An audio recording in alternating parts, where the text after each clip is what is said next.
ask you, what do you think about Better Call Saul? We never talked about the ending.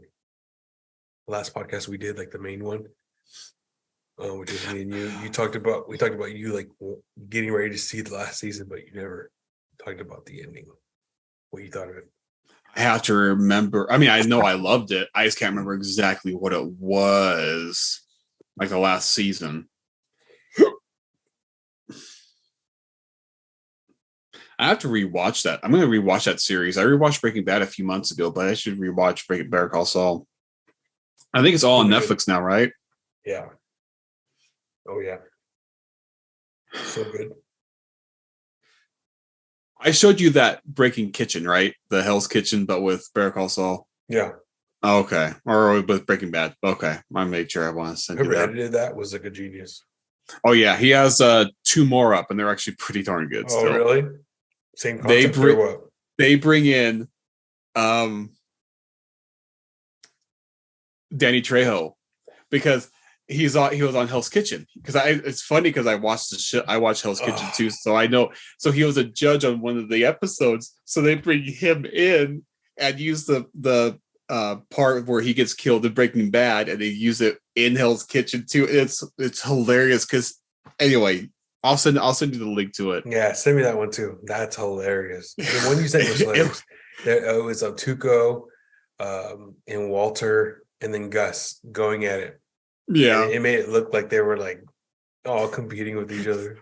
Oh, whoever did that did a great job. Yeah, it was really good. No, I loved Better Call Saul. I don't remember what was in the last season, but I thought it was a great series though. So in the drug world, Tuco was thought to be dead, but he wasn't. He was hiding out, scoping out on Los Pollos Hermanos, Gus Fring. He was trying to expose him for having a lab. He knew he was up to something. Oh, yeah. And he had a video camera. He even went to which I thought was interesting. If you ever watch it again, check this out. The guy, Werner Heisenberg, was that. Remember that the guy who tried to leave? He was the guy. Oh, yeah. And they had to kill him. So Werner Heisenberg, that was his name, bro. So check this out. This is the Easter egg. Werner, remember that guy? He tried to go see his wife and all that shit, and they had to kill him. His last name's Heisenberg? His name was Werner Heisenberg. I didn't know that. That was an Easter egg. Check this out. A Heisenberg built the lab. A Heisenberg burnt down the lab. Easter egg. So, anyways, because of that, remember, not Tuco. What was he? I said Lalo. Yeah.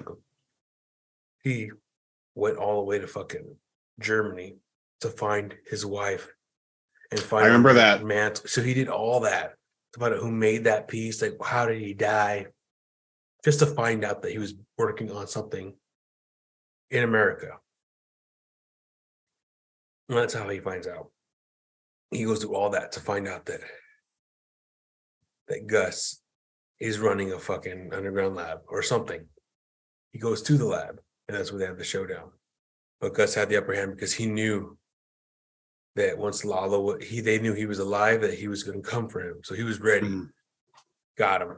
That same night, in the Saul world, Saul and Kim provoke Howard to come to their apartment and confront them at the wrong time, and he gets murdered. They fake his death. They bury him under the lab. Him and Lalo. I remember that. That was the breaking point. Kim couldn't do it. She left. Saul kept going. It eventually led to his Breaking Bad life and his demise. And the drug world, same thing. With it was opposite because Gus, he was celebrating. He had a glass of wine. He was like, "I did it! Like I fucking did it, dude! Like I fucking killed that motherfucker." That was his success. The beginning of his confidence, his ego, you know. Yeah. Because it's interesting. There was a lot of points in these shows that manifested that was we never saw, we should have saw. I was telling mm,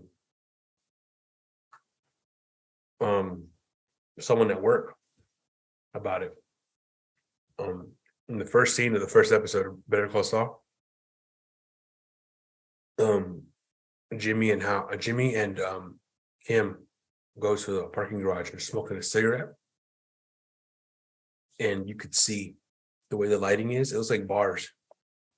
I remember. I think you told me that. Yeah. And then like there's another scene where the first episode of season 2, in black and white, remember Saul's like working at Cinnabon. He goes like take out the trash in like the mall, and he gets locked in that room. And he gets locked. Like he's like he can't get out. It's a prison. And like he etches his name in the wall. And oh yeah. Okay, remember that. Yeah. And at the end, that's what he does. He does it in the jail cell. Saul was here. And like there's so many like callbacks. And then like in Cinnabon, his job at Cinnabon, he ultimately, when he was in prison, he was doing like the same shit. He was doing that same mixer. Like he was like in the kitchen. Like it was like everything he was doing was basically the same in prison. And like it's just crazy. It's crazy the parallels they did at the end. Like they basically told you through like images that he was going to jail. Yeah. If you paid attention, you would have seen it. Like now that you watch it again, like if you watch Better Call Saul again, there are so many parts where that show you that he's going to prison, dude. Like they show. Breaking Bad and Better Call Saul are ones I'm going to throw in my yearly rotation. I forget about them until someone brings them up. Like, oh, I have to rewatch those because those are something that's going to be a yearly thing because those are great. You catch so many things. You're gonna catch so many things. You watch it again, you're gonna catch so many things. It's like, oh shit. The hardest deaths for me. I guess. Well, I can't remember every single death, but the Howard's one hit me pretty rough because I'm like, damn. Gail was a tough death scene too, but I'm like, well, you know what? He did put himself into this world, so you can't say he was completely innocent, even though it did suck to see when he died. You're like, oh man, that guy was kind of cool, but Howard's was like, yeah, go ahead. No, I agree, but I just gotta say real quick, Howard did. There was what happened at the end, dude? He just kicked his way in. He walked in their apartment. You know what? I don't remember that, but he had no idea about drugs and stuff. Did he? Did he have any idea about drugs and all this stuff? I don't think so. But I just feel like, yeah, he was supposed to be innocent, but at the same time, he tried to fight, like he tried to like box Jimmy. Remember, he boxed Jimmy in the fucking. He rented a fucking boxing room. Remember, and he invited him over like fakely, and remember that. I thought I could be totally wrong, but I thought Jimmy there was like 2 seasons where Jimmy was just trying to push him, and then they tried to break him. They tried to break him with and he broke him. Yeah, he broke him. So I'm not saying Howard's totally I think he's innocent in the sense of getting killed by a drug lord. It was like, okay, that came out of nowhere. You're right. And I was like, damn, that. And he should have left it alone. He should have just left it alone. He should have just left it alone. But Jimmy knew how to mess with people, and Kim eventually got in on it too. So they totally screw with him for like a season long, and you're like, man, leave the poor guy alone. I mean, he absolutely did him dirty, absolutely. But I'm like, dang, man, that sucks. But especially in the beginning when like they made it look like it was Chuck, or they made it look like it was Howard the whole time, who was with Jimmy, and then it turned out to be Chuck. And Jimmy or Howard had to be like, he had to come clean with Saul and say, look, dude, like, I have nothing against you. I actually wanted you to work here with us at H&M. It was your brother who didn't want this the whole time. That was like the kicker at the end of season 1. And that was like where, okay, it turned the tables on who we all thought who the bad guy was. Because how Chuck was the victim the whole time. He was just like, oh my God, I'm sick, and this and that and this and that. And it turned out that he was the one who was like against Jimmy mainly. Anyways, my point is Howard from season 1 became like a good guy. And even though in the first couple episodes he was like, who the fuck is this like prestigious looking or acting guy? He thinks he's so much better than everybody, but realistically he wasn't. He was not. He was a real person. He was going through problems. You saw that he was having marriage problems. And it was like a situation where they really made you feel for this guy, and he walks in that apartment, especially unknowing. Like, they did that on purpose, dude. They made us all feel for him. But I feel like there are some times like maybe he just felt like he felt personal. It was obviously personal because anything they did to him, Jimmy and Kim, he took personal. It's like we're all friends, guys, but they didn't see it that way. No, it was come to my house late at night. Like that's kind of crazy.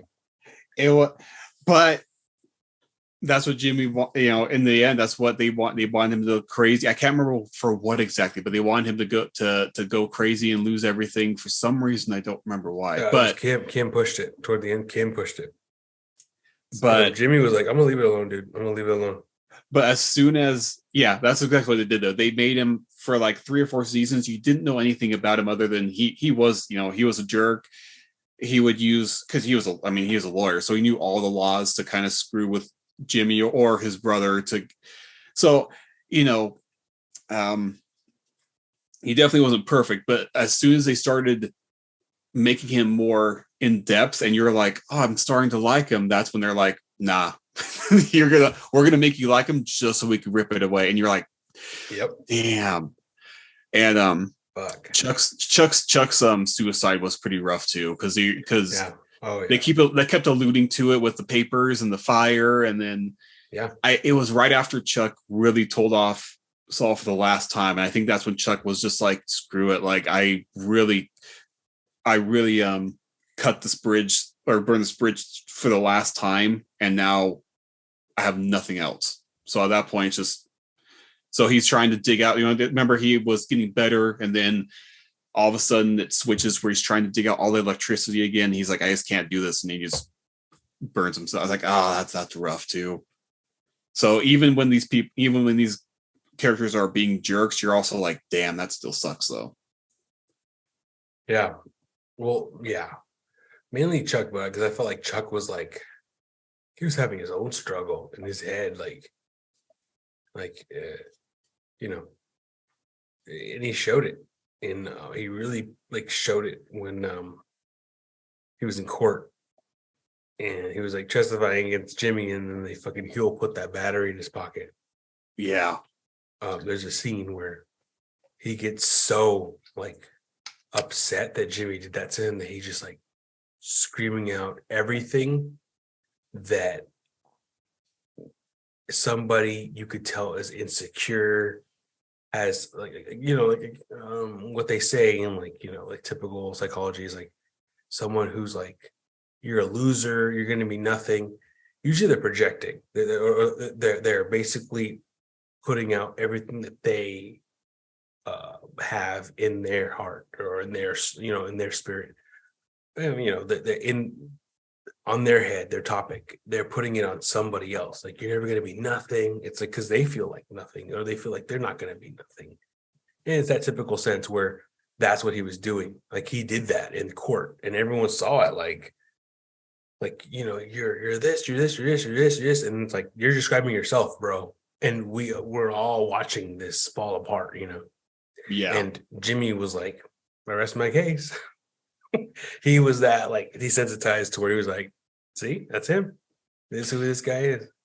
It was sad. I think you had an interesting thing of where I think you had Chuck do all the right things in the sense of he went to law school, did all the things he was supposed to do, and you had Slippin' Jimmy, who would still manage to somehow be close behind him, but just do the easy way out, or do the things that aren't.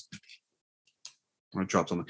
The things that aren't totally legal, and so you had him just have all that resentment too, but he couldn't just let that go, And I think his divorce probably pushed him to be that much more crazy too. I'm guessing. My guess would be maybe I have to rewatch the season of their series, but maybe the one thing he had over Jimmy was that relationship. But even that relationship, his ex was really friends with Jimmy too.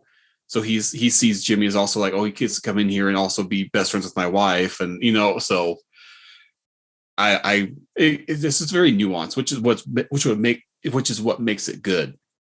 But I'll say I loved Nacho. He was such a great character. Him and his dad, that whole dynamic, and then you're watching this kid kind of go like, I kind of want to get out of this, but how am I going to get out of this if he's going to kill my dad? It's like, what am I supposed to do? His dad doesn't want anything to do with him because what he's doing, so he's stuck in this. So, but they did such a good job with him too. But that's why every character I can think of in the show, they did a really good job with. I can't think of anything that I'm like wanting more of. Yeah, that was a really good episode. That was a really good dynamic with the dad. I love Nacho, but he was basically supposed to be the Jesse Pinkman.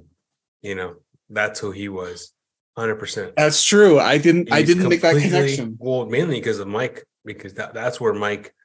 Oh, That's why Mike was so close with Jesse, because he saw Nacho in him. That's what turned it into a dynamic of Mike. That's why Mike was always looking out for Pinkman. Like, he was always telling him, like, hey, dude, get out. Just get out when you can. Just get out. He'd always tell him that. Season 5, just get the fuck out, dude. Like, just leave. I never made that connection. Away. And then, ever seen El Camino? Yes. Oh, but real quick, did Nacho lived at the end, right? He and his dad both lived? No, Nacho died. They killed Nacho. They killed Nacho right there in the sand. Oh, no, he killed himself because they were going to murder him. And that was the deal. Oh, that's right. Nacho gave himself up because he told Mike, I trust you, because he didn't trust Gus for the shit. That's what it was. That's why I liked him so much. He told Mike. That's what I'm saying. That's why he's the Jesse Pinkman. That's why he saw so much of Jesse Pinkman. He told Mike, I will give myself up. I trust you so much that I will give myself up if you make sure that no one will ever fuck with my dad. That's it. That's right. And Mike was like, I'll give you that promise. And that's what made him, even like when they brought him back, because he was like hiding in Mexico. Because they were trying to find him, both sides. That's right. Yeah. Okay. And that was what made him come back. That was the deal he made to come back, basically. And Nacho knew, I'm gonna have to give my life. I'm gonna have to give my life, because once they give me up to the cartel, they're gonna kill me. They're gonna torture me. They're gonna kill me. And he goes. So that's why the episode prior, Gus accidentally was upset about the situation with Nacho. He accidentally dropped a glass, and he picked up the glass and threw it in the trash. And in the next episode, that's when Nacho was in that same like trailer room. They were in the trailer. It was in the trailer when that happened. And Nacho was in that trailer, and he looked in the trash. He saw the glass, and he grabbed it. He grabbed a piece, and then that's what he cut himself free in the last seconds of his life. He cut himself free because they tied him up. Right. They made it look like it was like a fucking. And Mike was telling him, like, hey, bro, like, I'm gonna give you some inside information. I know what you think is gonna happen. They're gonna grab you. They're gonna take you. He's like, I'm gonna be sniping up from this point. He was telling him, like, run this way, and I will protect you. I'll shoot the people who are trying to chase after you, or something like that. And Nacho was like, all right, I appreciate that. But when it came down to fucking, you thought that he was going to use the glass to cut his shit out, to cut his hands open, which he did end up doing. But he used that to get a gun, and he shot himself in the head right there in front of everybody. But he admitted to everything. He admitted to the poisoning, he admitted to everything. He admitted to everything. He's like, I'm the one who did this to you. Yeah. So that he still went with it for Mike and for the deal. Like, protect my dad. I'll do all this for you. Protect my dad. Yeah. You know what I mean? And that was the caveat, if you call it that, to his story. And or the ending. But he got his father free from this. And that was his storyline, and I feel like that motivated Mike to do what he did, to always look out for Jesse Pinkman. And he would do it, and you didn't realize what he was doing in the beginning, and then you end up seeing, like, at first like he was trying to kill Jesse Pinkman. Anyways, it turned into a situation. And then the first scene of El Camino, if you ever watch that, it basically tells you everything I'm telling you. Like, Mike is talking to Jesse, because that's what it starts off with. Mike tells Oh, Jesse, right. like, if you can go anywhere, leave this life, where would you go? And he says Alaska, or he says I don't know. And he's just, I think he says Alaska, and then right? Mike tells him Alaska. You should go to Alaska. So that was like he went to Alaska because Mike told him to. You know, that's where I would go. You know, it's chill. You can do your thing, be by yourself. And I think he ends up being. Wasn't there a reference? Because I'm pretty sure at the end of El Camino, he's like a woodworker or something. Oh, you know what it was? It was he has a dream in Breaking Bad, and one of his dreams he's building a boat or something like that. And when I remember rewatching Breaking Bad, and I'm like, oh, I wonder if that is like a just loosely related to the future thing of what he's doing in Alaska, because I think he's working with wood or something there too. And in that dream, he's building a boat or something like that. Something with wood he's building. Yeah. And I was like, oh, that's interesting. Yeah. Anyways, interesting. All the things connect. And then to bring it back to Gus, were you doing something else? I was like this. Oh, I thought you were saying something. To bring it back to Gus, the only way they can kill Gus is because Gus was going to the Salamanca guy by himself just to kind of gloat over him whenever he did something. Well, it just showed you how I don't know how to explain. I don't know the word or how to explain it, but like in Breaking, the only thing I can think of is, remember there was a story he told. He sat there after they poisoned Theo Salamanca, and he's in the hospital like right after he got poisoned, and he wasn't yet to be determined as like paralyzed or whatever you call him. You know? Yeah. Gustavo Fring offered to stay with him, like stay there by his side. Yeah. And there was a story he told Salamanca, Theo Salamanca, one night where he was like talking about a story. I don't know if you remember it. It's a dark story about how, in growing up wherever the fuck he grew up, somewhere, they were hungry, and there was a fruit tree in his yard, and he like nourished the tree, and he allowed it to grow very big, and the fruits would grow very big, and they would take them, they would feast, like they would enjoy the food. But there was this like a big rat. What's a big rat called? The big rats that run around San Diego? A possum? A possum would come in and fucking steal them, eat. Remember that story? And he would talk about how vaguely he basically was telling Theo Salamanca like how when he was like a teenager, he was nourishing this tree. This creature would come eat the fruit when it wasn't supposed to, and so at night sometimes he would wait for it, like just wait for it with like a weapon, and just wait for it, and he would attack it so that they wouldn't steal his fruit. Like, and he was like, I would wait hours. I was relentless. I would take my time. And he kind of described himself real quick, like who he was as a character. But it was interesting how Better Call Saul went into that whole Gustavo Fring situation, because to bring up the point with that, it was interesting because in Breaking Bad was the first time you ever heard Gustavo he told Walter White, when Walter White did something, I forget what specifically, but Gus told Walter White in Breaking Bad, I don't like to use threats as like a way of making deals or something like that. Yeah.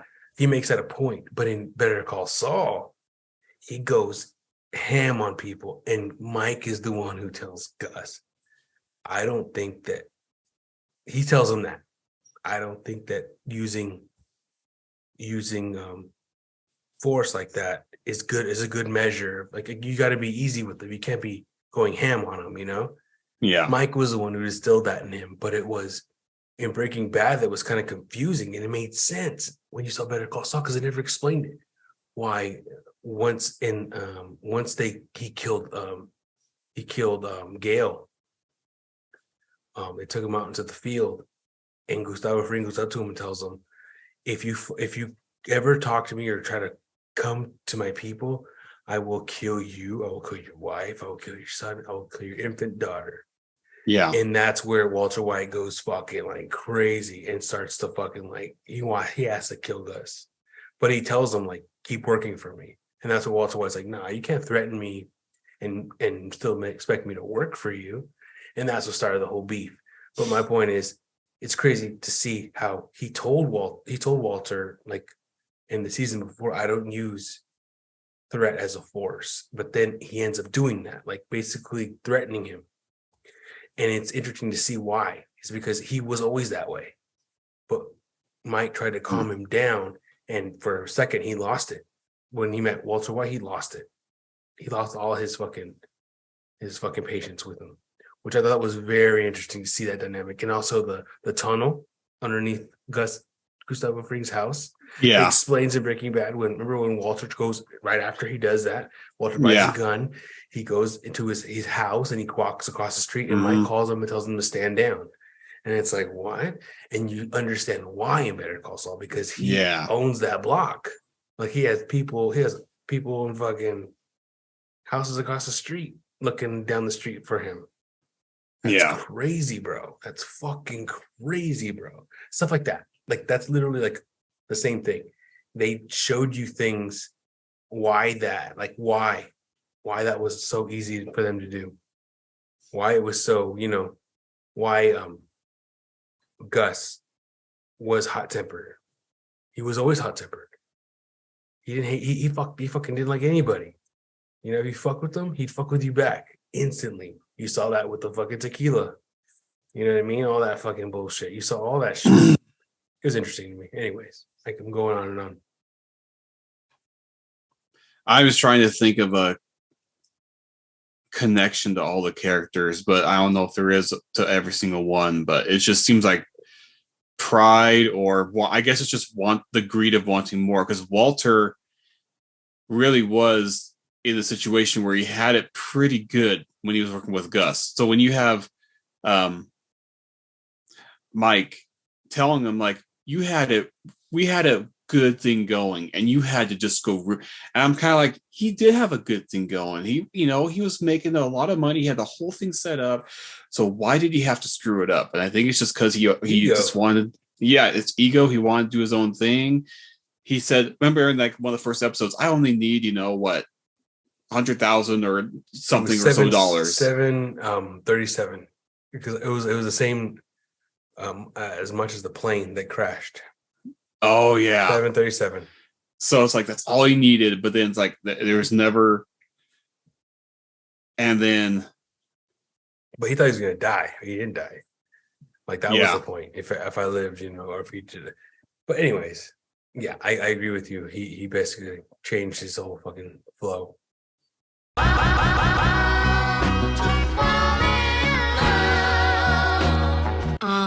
Honey. I want you to watch that video before we end too. Yeah, let's do that.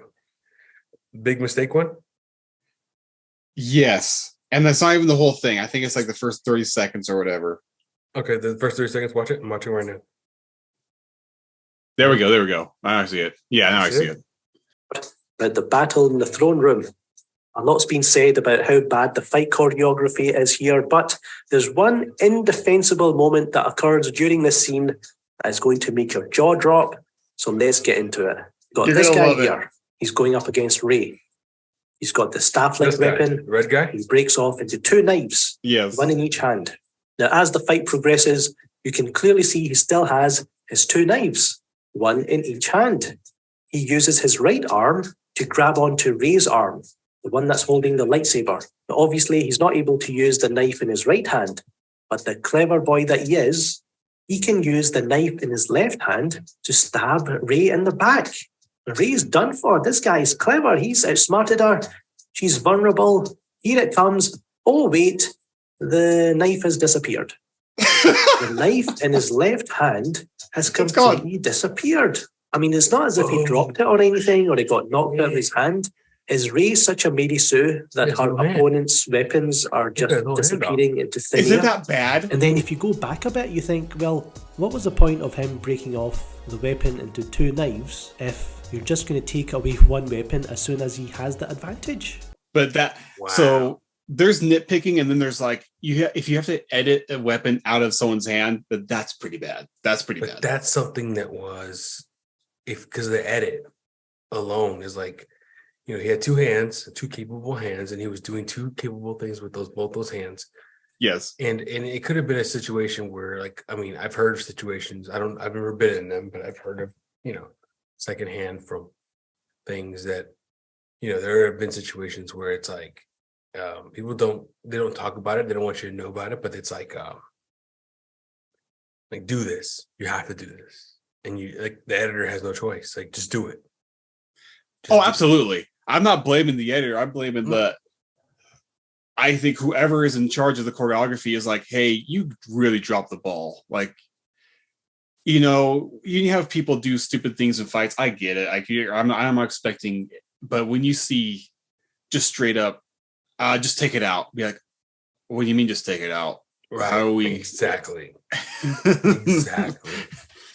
And there's no like checkups, and they don't check on it. They just like, fucking, I trust them. They're gonna do it. But it's like, yeah, you know, that guy could not be good at his job, or, you know, maybe that's not what you wanted, or, you know, I don't know. But I think that mainly they had to have someone proofread it. That's usually what these corporations do. They have people watch it and see everything, that they catch things that they don't know about, so they can take it out before release. Well, what happened to what I hated anyway, the prequels, how much hate they used to get, they're I like a little more now. They would actually do the fight scenes, because I remember watching videos way back when I just had a whole PlayStation game, but it showed behind the scenes footage, and they had sticks. So when you had a Darth Maul fight Obi-Wan and Qui-Gon, everyone had sticks. So you literally could not edit something out. The fight actually happened, not, you know, to the speed or whatever, but it was happening. So all the prequels, I loved the lightsaber combat because it was fast paced, which I feel like if you're using the Force, you should be able to go fast, right? And you're supposed to be able to deflect fast and attack fast. There shouldn't be lunging around. It should be really fast paced. But like the Obi-Wan and Anakin in Episode 3, that whole fight scene was just amazing. And then you go to the new ones, and you're like, why are you guys downgrading? So I just don't get it. And then to edit it out, that means they weren't actually fighting. They were probably just doing random things. Maybe they were. I don't know. But even without it, that whole twisting arm thing just looked weird too, didn't it? It looked like people who didn't know how to fight were fighting, not like people who knew how to fight were fighting. Yeah, it's been a while, but yeah. Remember Episode 3 was 2 and 3 it was all at the time not great, but compared to the new trilogy, I feel like that's what makes it better. Like, you ever seen Dexter? No. Never at all, any of them? No. So they did, just to let you know, they did 8 seasons. Started in 2006, ended in 2013. It's basically about a Miami Metro forensics worker who he's a serial killer, and he kills people, and he basically like uses his job to like help cover up a lot of things. Mm-hmm. And after the 8th season, the finale was like deemed like the worst finale in the history of finales. Mm-hmm. Right? And so they rebooted it this last winter. They did 1 season called Dexter New Blood, where it was like they showed you like they kind of continued the story, right? And it did worse. And so it's funny because like the original, it did worse than the original. So like I knew they were rebooting it, but I know it's that bad. It did way worse than the original. People were literally saying, I consider the original ending canon. And it's like the whole consensus was the original sucked. This new one sucks even more, bro. It's crazy. I never understood the hate on the prequels. I don't think they're perfect, but Jar Jar Binks was absolutely terrible. But other than that, it's like it wasn't terrible. And that's the thing. I don't have that high of standards. Give me good fight scenes, good lightsaber battles.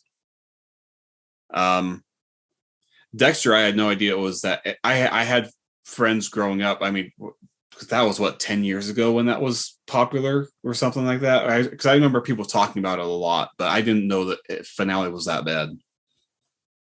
And then I didn't know the reboot was that bad too, because there's a lot of people excited for that too. I'm just using that as an example for what Star Wars is to what I feel like you're telling me is the anthology is, with Dexter, kind of similar. The original was very beloved until the end. And then when they try to fix the end, it just became like a shit show. Like, it's like, you should have left the original alone. That's basically what the fans are saying. Like, just leave it alone. Breaking Bad did great, because when El Camino came out, I was a little worried because I'm like, oh, you have something so great. Maybe you should just leave it alone. But then when you watch it, you're like, oh, damn, this is better, or this is just as good.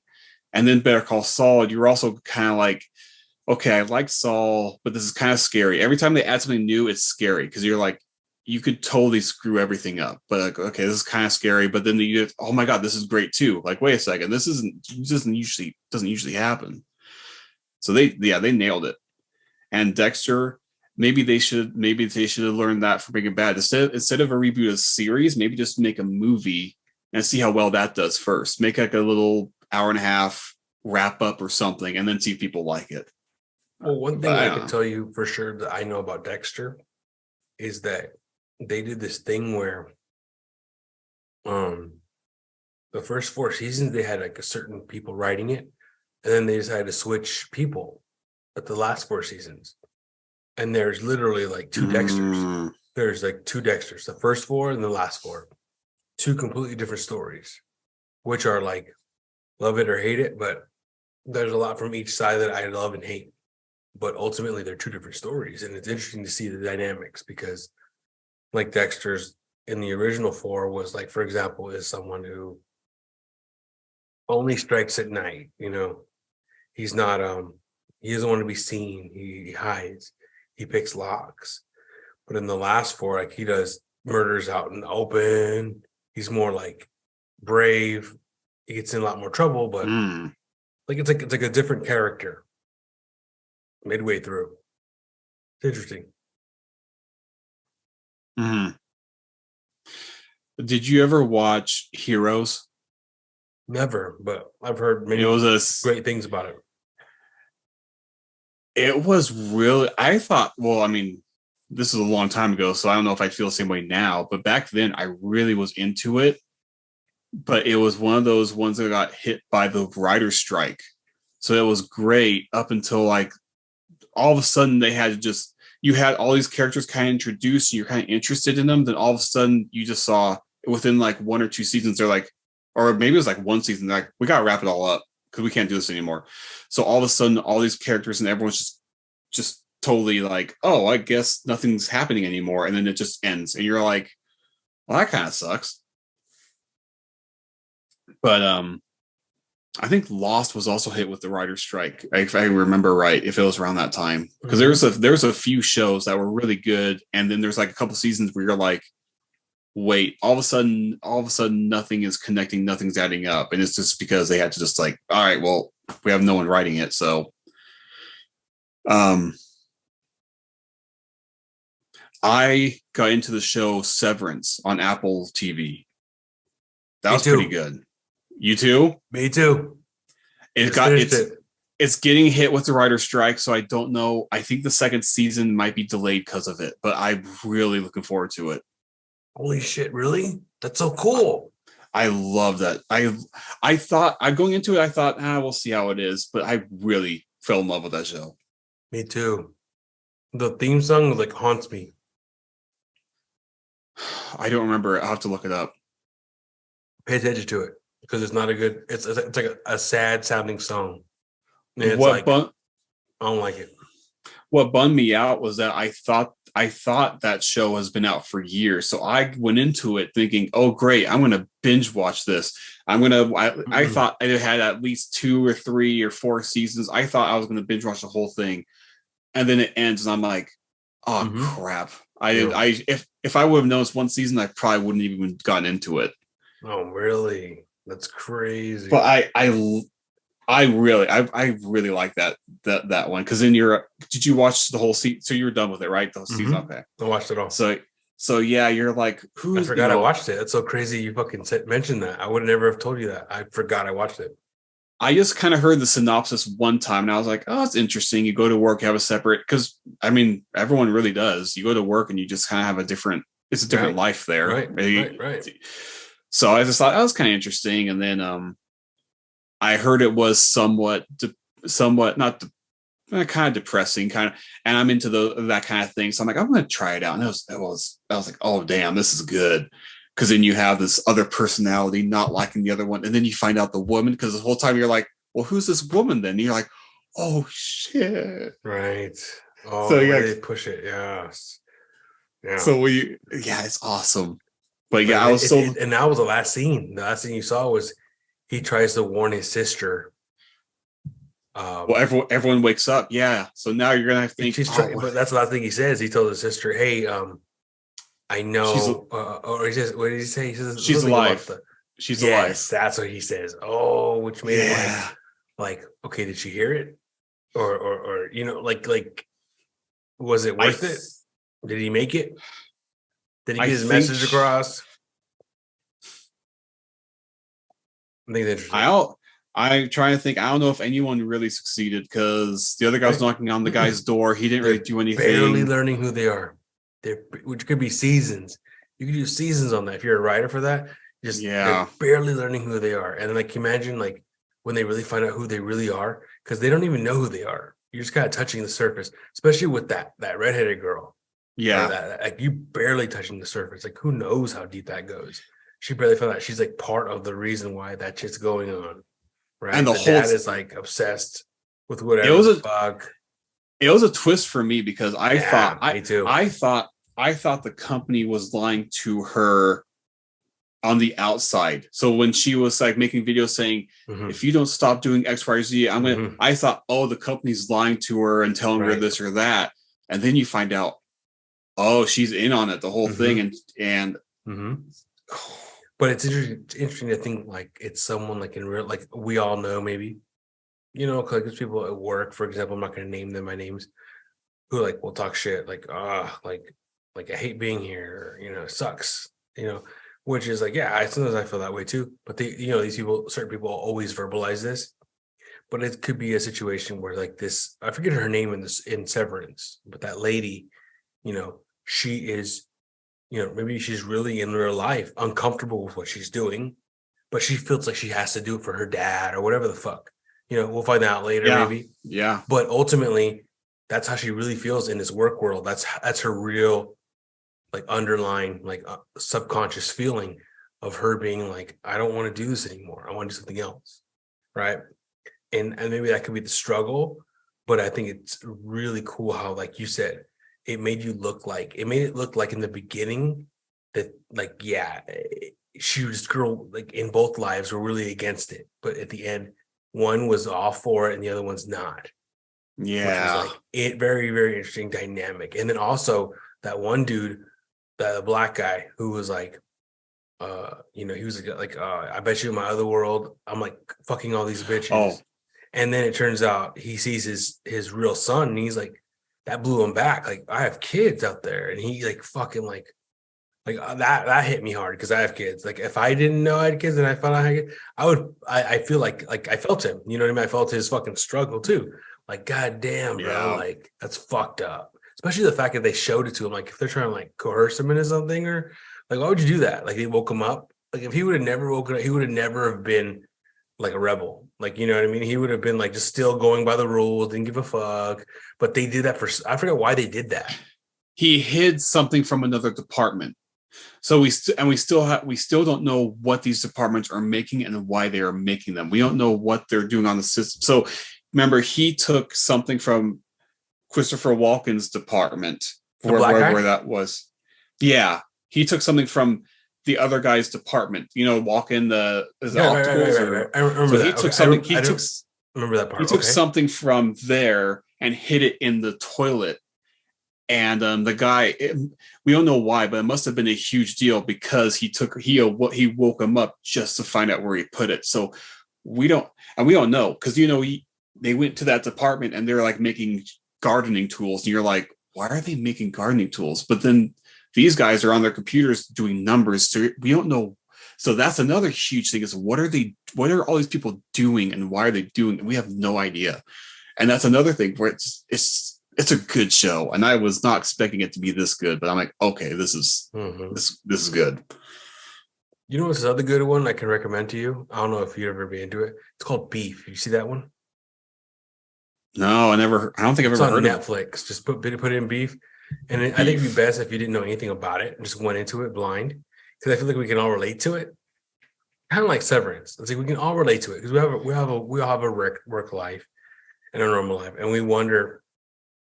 The beginning of that show, for me at least, made me wonder, like, ooh, I wonder who these people are in real life. And for sure, you ended up seeing that they're different people. They're not the same people, which is very interesting to think about. I feel like you told me the same thing when we started doing this. Like, you didn't think I was like this, At work, I was seemed a certain way. And then once we started doing this, I think you told me that in one of the first episodes, like, with one, I think it was the one with Darren. You said something like that. Like, I don't know, maybe I'm wrong. Maybe it was someone else. Sorry.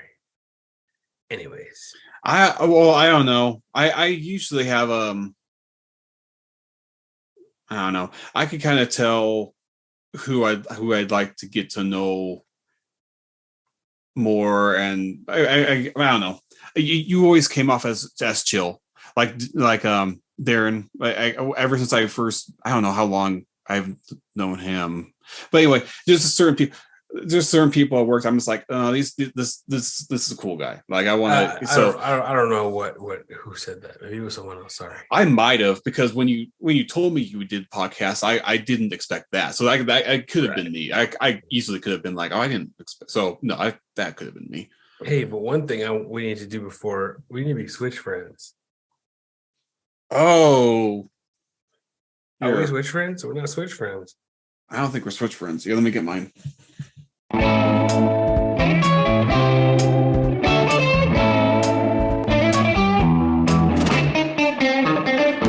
If there's any thought, better think of me for a little support.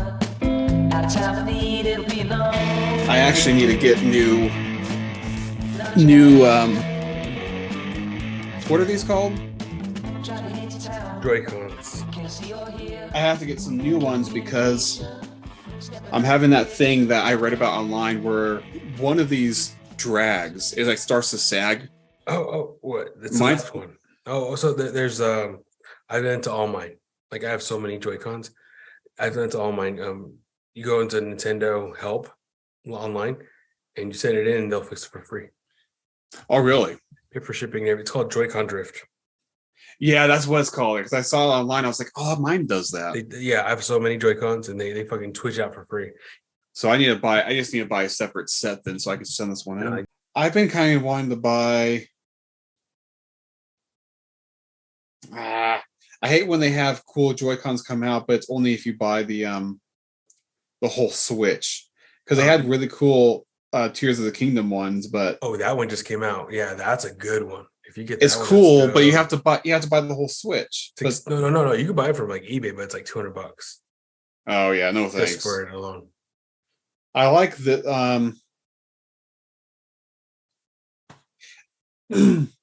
oh, it's the left. They have Breath of the Wild ones for $30. Oh, that's like the last. Okay, yeah. Skyward Sword has one, but it's $150. Yeah, that's the one. That's the one that it came out. That's the last one that came out before this one. So they always have like additions. But one of the ones that was the first one was Animal Crossing. That's like a pastel color. That's a really cool. Like, if you Google that, like the Animal Crossing Joy-Cons are like really rare. They were at one point, but now probably they're so common now, because it used to be you can only get them if you bought the Animal Crossing Switch, which was like came out during COVID, and it was like $800 because people would buy them and resell them. But now they're common. You can buy them like anywhere now. Oh, interesting. Yeah, I see the joycons. It's like a pastel green, pastel pink, or something like that. Pastel like peach or something like that. I see some that aren't like the Nintendo brand, but they have some like, can you see it, like blue and green? Yep, that's it. Oh, pastels. It's green and blue. Yeah, that's what it is. So I don't really want to buy off-brand ones in case they break, but okay. Anyway, all right. Let me see. How do I get? Let me get my friend thing up.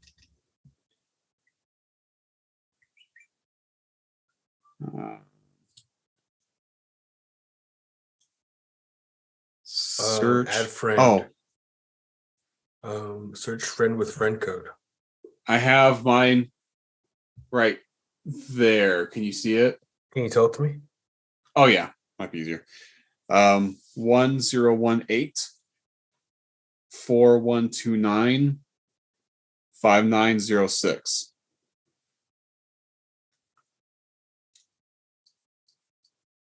Cool. And you're as Bob? Yeah. Cool. I sent it. And I should be JJ. Oh, I'm Joey. Joey Licea podcast. I just got it. That's cool. You like Kong? Ah, yeah, I love Donkey Kong. I am Ganondorf. I just saw that is cool too. You're online. I see you. You've done 60 hours of Breath of the. That's probably the most embarrassing part of this feature. Because if you look, I could see all the games that you've played. You played Stardew Valley for 290 hours, bro. Dude, I'm telling you, I played so much Did of you that. know that? You played Super Mario Maker 2 for just a little while. Yeah, I bought that thinking it would be fun.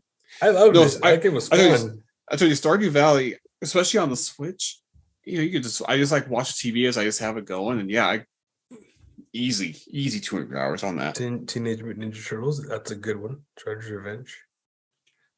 It was kind of a bummer because I wanted to play it online, but my internet's not fast enough for that. That's crazy. I don't even know how you see that. How do I see that? So you for myself? go to my profile and go to play activity. Oh, You can see all the games. So shame me right now. Tell me what I've done. Give me I hear best. Here, I was seeing mine. Let me see yours. Yeah, I have a lot on the 1064 online because I used to do Majora's Mask. And okay, you got Animal Crossing 340 hours. How many hours do I have on Animal Crossing? I'll tell you right now. That much. Animal Crossing, you 145. So yeah, I fucking killed you. Yeah, Animal Crossing was fun, but I eventually got burnt out on it. Mario Kart, 55 hours of Mario Kart. Set a timer for 9 minutes. I wonder if we could do Mario Kart online together, or if I could do that or not. Definitely could. I used to do it on Wii U all the time. Well, it's more. Let's see. Breath of the Wild, you got 355. How many do I have for Breath of the Wild? Let's see. Let me show you. I'll tell you right now. I doubt I have that. Maybe I do. Oh, it's not even on my thing anymore. It's not. I know I played it. It's crazy. How is that possible? Like, how do you get out of that? You can't like search for up to 20 tiles will be displayed. So I played 20 tiles since then. You could change that? When you go up to the play activity, there's a question mark. If you press that, it says up to 20 tiles will be displayed. Can you change it? No? Can you change? Oh, maybe. Oh, play activity settings. Let's see. Where do you go? Settings? User settings. All it lets me do is just delete or play activity to all users. So I could hide it from everyone if I wanted to. That sucks. You can't change that because it'd be really cool to just have everything, not just like only a number. Yeah, you have. I'm kind of bummed. I'm curious how much I put on there, but interesting of everything. Like just like map everything for us. I mean, you have the system for it. Maybe not. I don't know. I'm not a programmer. Well, that's kind of a bummer. Yeah, I would. No, yeah, because there's probably games that now that we are revealing this, it's probably games that I don't even remember playing in there. There's like fucking gauges of it, you know. But you know what? If I were to play it again, it would continue because Animal Crossing. I just recently re-downloaded it and played it for like a couple hours, and then that's it. But it kept the 145. So if I were to start Breath of the Wild, it would show the total. It's just a matter of I'd have to start it again, which means I'd have to re-download it. Interesting. But okay, well, there is a couple shows that I was going to bring up, but I'll save it for next time. Well, actually, Severance is one of them. But I started watching that. I just started watching that. Did you kill it? Which one? Severance? Yeah. Oh yeah, no, I killed that one. Oh no, not Severance. I'm thinking of Succession. Have you seen Succession yet? No. I started watching that. I'm sorry. I've seen all of Severance, but Succession. I thought you were talking about Succession. Sorry. I started watching that on HBO Max or Max now. But yeah, that's supposed to be really for some reason. I'm gonna start watching The Ultimate Fighter. Oh, I was told about ESPN Plus. I was just told about it today, and I'm gonna go crazy for it. So it's basically like UFC fighters get thrown into a house, and you have two sides, like so two different coaches. You're gonna have Conor McGregor, and you're gonna have I don't know who the other one is. They're gonna be coach two different teams, right? And at every episode, they're going to fight each other, and then the loser gets kicked out of the house. And the reason they're doing it is because whoever wins the entire competition gets a contract with the UFC. So it's good. Show? Yeah, it's a real show that Marcus from work told me about this today, and I'm like, how have I never heard of this before? It's basically like Big Brother, but they're fighting each other and kicking people out of the house. I mean, this is going to be. It's going to be so much. I'm a sucker for some of these drama shows, and now it's going to be great. Well, that's like because I've always been aware of reality shows, and I kind of watched them when I was younger.